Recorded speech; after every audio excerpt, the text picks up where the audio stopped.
Thank you, Mr. Chairman. Thank you to the panelists for being here with us this morning. Certainly a very important topic for us to discuss the state of housing. Nearly a year ago, this committee had an identical hearing on today's topic of legislative solutions to address the increasingly more difficult challenge of achieving the American dream through home ownership. Although I'm glad the chairman has returned to this topic and agreed to seriously engage on building consensus around comprehensive housing legislation, like my Road to Housing Act, we have unfortunately watched a full year go by. And during the last 12 months, Americans have been stripped from the opportunity of becoming homeowners, in many ways because of the challenges brought to us by the current administration. One of the things I'd like to say, as I think this through a little bit, so many people have good intentions on solving the problems surrounding housing. But the truth is, when you look back 15, 16 years ago, the financial crisis of folks providing more down payment resources, more assistance to become a first-time homeowner without any financial literacy and financial education as it relates to how to own a home and how to take care of the home and being prepared for planned obsolescence. Things just become obsolete. Without that education, you're simply renting the home that you think you own. And then during the crisis, what we saw was some of the highest levels of foreclosures were those folks that were induced, or I don't want to use the word seduced, but induced to make a decision to buy a home that they could not afford because they thought they could afford the mortgage payment and not all the incidentals that come along with being a homeowner. Let me say this too. When you think about the crisis and the challenge of home ownership, those of us in Washington too often think that the solutions come from Washington. That is simply false. We can make a difference, but we are not the primary place where the difference should be made. As a former chairman of a county government, I can tell you that the vast majority of the issues facing home ownership happens on the local and the state level.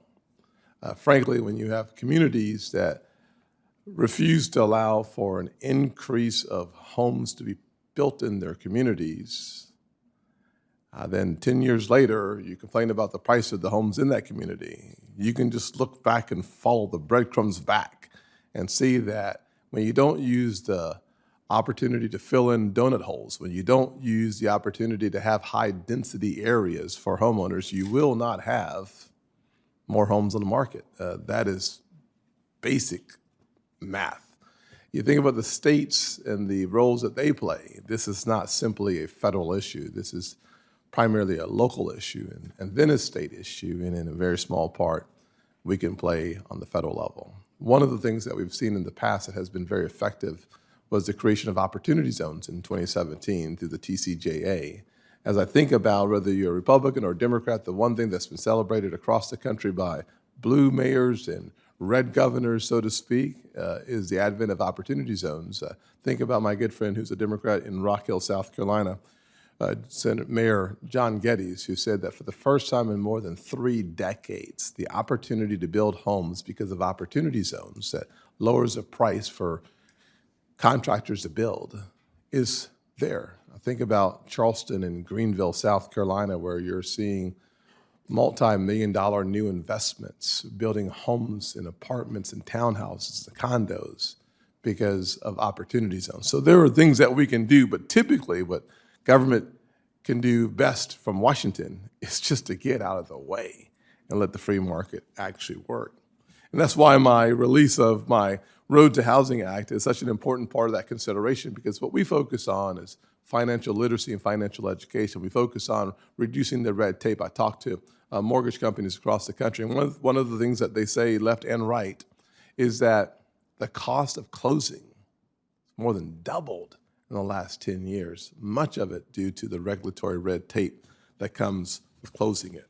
But there are other issues too, and I'll name just a few. Number one, families are struggling more than ever to afford their monthly rent and mortgage payments, in large part because of Bidenomics. Bottom line is that when you print and spend trillions of dollars, it leads to high inflation. High inflation causes the Fed to respond, and the Fed's response with the one tool they have, which is always a hammer, because everything's a nail, is to increase the interest rates. When interest rates go up, home ownership goes down. Number two, housing costs did not go up in a vacuum. The culprit is this administration's runaway, unchecked federal spending, aggressive interest rate hikes, and onerous regulations. That combination certainly cannot continue. Number three, current federal housing programs are not working. We have to improve the status quo so we can provide greater economic opportunity and safety across the nation. And finally, last year, HUD reported that homelessness has risen by more than 70,000 people, highest on record. With more resources and more tools, we've seen more people homeless in this country. It's clear that this administration's policies are certainly to blame. To address these shortcomings, it will take new solutions like those included in my Road to Housing Act to begin paving pathways towards prosperity. But I will point out the obvious. American families simply cannot afford to wait. For decades, the federal government has spent trillions of dollars on various housing subsidies.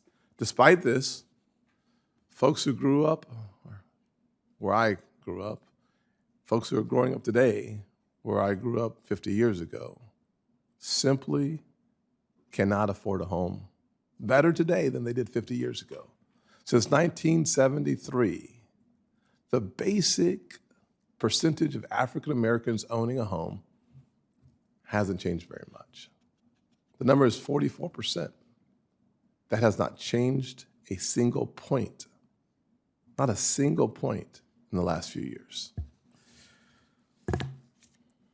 That is why I proposed a Road to Housing Act, a common sense approach to housing that takes a comprehensive view of federal housing policy and recenters support around families, helping those who are homeless, renting, or ready to buy a home. This isn't a partisan issue.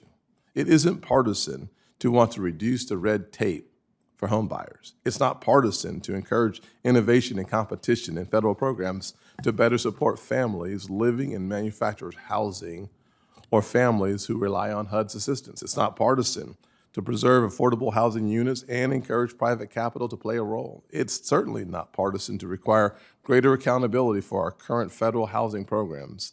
So I look forward to hearing the additional proposals that my colleagues will bring up today so that we can somehow find a way to stitch together for every corner of our country a better process to becoming a homeowner. I also look forward to working with Chairman Brown to ensure that the committee hears from our housing regulators. The American public deserves accountability and transparency to understand how their dollars are being spent on housing programs. I thank you all for being here, and I look forward to your testimony and asking some questions.